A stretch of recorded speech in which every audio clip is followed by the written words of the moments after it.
क्या कहें राहुल सिंह लोधी के लिए, क्या कहें प्रदेश के मुखिया शिवराज सिंह के लिए, और आगे देश के मुखिया मोदी के लिए क्या कहें। अहम से ताल्लुक गहरे बहुत थे, क्या कहना, अहम से ताल्लुक गहरे बहुत है और जुबा पे झूठ के पहरे बहुत।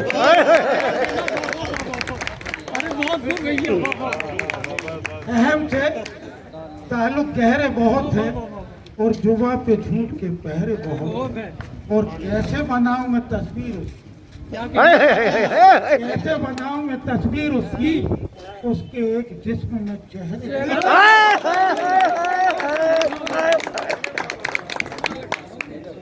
चेहरे हैं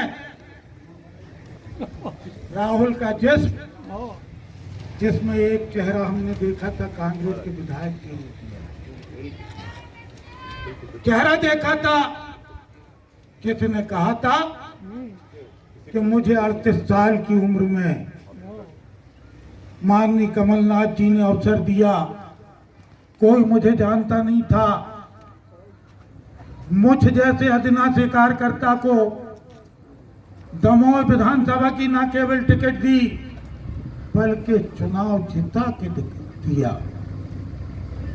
ये राहुल सिंह ने कहा था। राहुल सिंह ने ये भी कहा था कि कमलनाथ जी मेरे पिता के समान हैं। ये कहा था राहुल सिंह ने। और कब कहा था? जब सरकार गिर चुकी थी उसके 4 महीने बाद कहा था। ये भी कहा था कि मेरा पाँव अंगद के पैर के समान है। ये भी कहा था राहुल सिंह ने कि प्रद्युम्न सिंह 35 करोड़ में बिके हैं। प्रद्युम्न सिंह राहुल सिंह के चचेरे भाई। ये भी राहुल ने कहा था कि वो 35 करोड़ में बिका है और एक वोट की कीमत 5200 रुपये होती है। ये राहुल ने कहा था। अब अपनी कीमत क्या है ये राहुल बताएगा। खुद कितने में बिका, एक वोट की कीमत क्या है ये राहुल बताएगा। लेकिन ऐसे व्यक्ति को, ऐसे इंसान को हम क्या कहें। वो चेहरा देखा हमने कि जो सिर्फ पैसे के लोभ में देखता, और पैसे का लोभ नहीं था तो कौन सा कारण था? जब तुम दूसरे के ऐप दिखा रहे थे, दूसरे के दाग दिखा रहे थे। मरहूम नैयर दमोही जी का शेर है कि आबरू बनती है किरदार से दौलत से नहीं। आबरू बनती है किरदार से दौलत से नहीं, और आबरू चाहो तो किरदार का सौदा करना। शेर की हिफाजत करना है आप लोगों को। मरहूम नैयर दमोही जी के एक एक अल्फाजों की हिफाजत करना है। एक एक अल्फाजों की हिफाजत करना। मक्कार कभी किसी का नहीं हो सकता। क्या कहना, वो कभी साहिब किरदार हो नहीं सकता। वो कभी साहिब किरदार हो नहीं सकता। जो है गद्दार वो वफादार हो। और जिसने बेची हो, जिसने बेची हो आपके भरोसे किया हो, वो कभी आपका सच्चा सरदार हो। आबरू बनती है किरदार से दौलत से नहीं, और आबरू चाहो तो किरदार का सौदा। जो व्यक्ति, जो इंसान सिर्फ दौलत में बिक जाए, जिसका दीन ईमान दौलत हो, वो व्यक्ति अब चेहरा बदल के आपके सामने आ रहा है। कैसे उसकी तस्वीर बनाए, क्या तस्वीर बनाए? मक्कारी जिसकी फितरत हो, गद्दारी जिसकी जहनियत हो, उसके बारे में क्या करें? ये आपको तय करना कि आपकी रहनुमाई कौन करेगा, ये आपको तय करना है। दूसरी बात आती है प्रदेश के मुखिया शिवराज सिंह जी की। कैसे चेहरे बनाए, कभी बहनों के भाई बनते, कभी बच्चियों के मामा बनते, कभी नौजवानों के मामा बनते हैं और कभी किसानों के बेटे बनते हैं।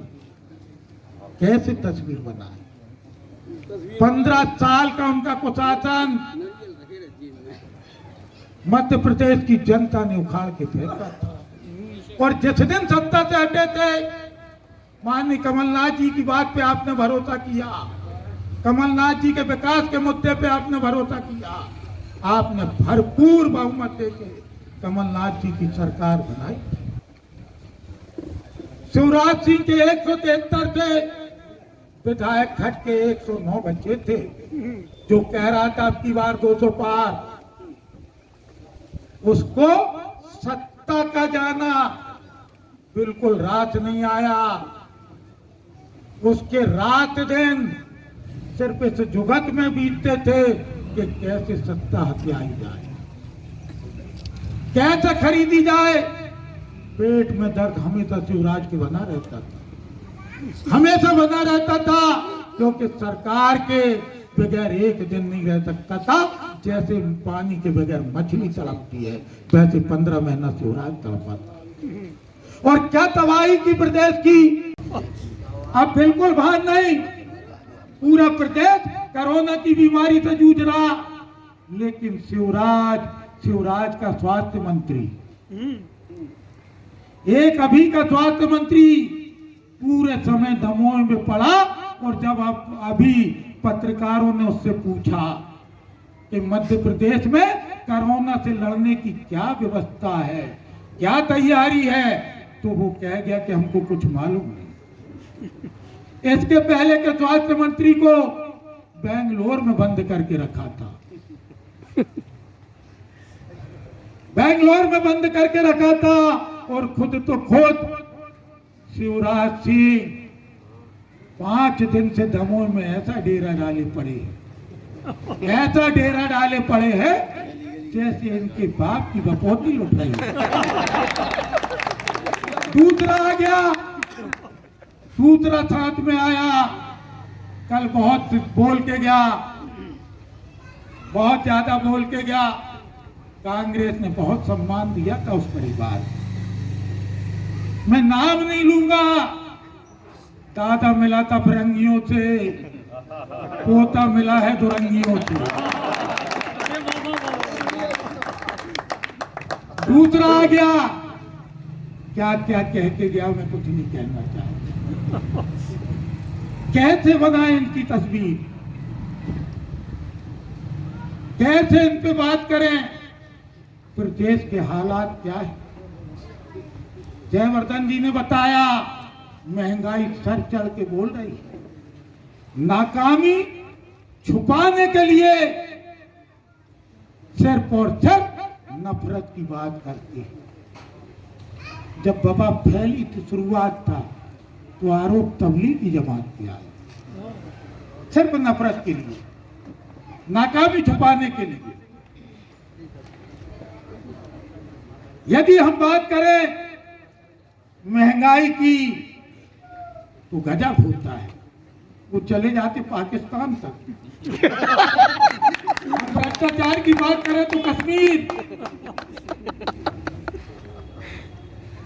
एक एक चीज पे सिर्फ आम जनमानस का दिमाग पटाने के लिए सिर्फ और सिर्फ नफरत की बात, सिर्फ और सिर्फ नफरत के लिए दिखा देगी, सब कुछ जमीन दिखा देगी। आसाम में एनआरसी सीएए के मामले में कितना पाखंड हुआ। आज आसाम का हर व्यक्ति, अकलियत तो छोड़ो, वहां का हिंदू 86% वो है जिसका नागरिकता की लिस्ट में नाम नहीं आया। वो समझ गया हकीकत कि सिर्फ तुम नफरत की राजनीति करते।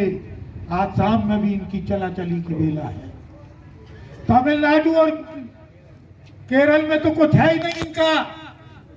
ये समय अब इनका बदलने वाला है। समय तय करता है नवाजता है तो ऊपर वाला, नवाजता ऊपर वाला है। और समय आ गया, हम तो गुजारिश करने आए। हमने देख लिया घूम के कि दमोह में जनमानस क्या चाह रहा है। हम तो इस बात की कि आपकी भावनाओं की हिफाजत कैसे होगी, आपके वोटों की हिफाजत कैसे होगी, इसका निवेदन करने आए। अजय टंडन को आपने देखा, समझा, सब कुछ है।